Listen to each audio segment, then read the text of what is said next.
सर्वसामान्यांच्या हक्काचा आवाज जागर जनस्थान।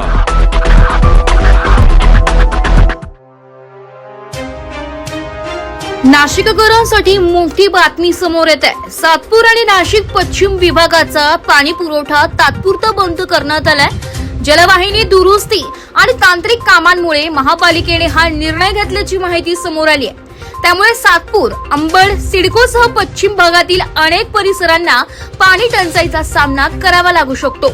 नागरिकांनी पाण्याचा काटकसरीने वापर करावा आणि आवश्यक तेवढा साठा करून ठेवावा असे आवाहन प्रशासनाकडून करण्यात आले। दुरुस्तीचे काम युद्धपातळीवर सुरू असून काम पूर्ण होताच पाणी पुरवठा पूर्ववत केला जाणार असल्याचंही प्रशासनाने स्पष्ट केलंय। दरम्यान ऐन उन्हाळ्यात पाणी पुरवठा बंद झाल्याने नागरिकांमध्ये नाराजी व्यक्त केली जात आहे। रिपोर्ट जागर जनस्थान, नाशिक।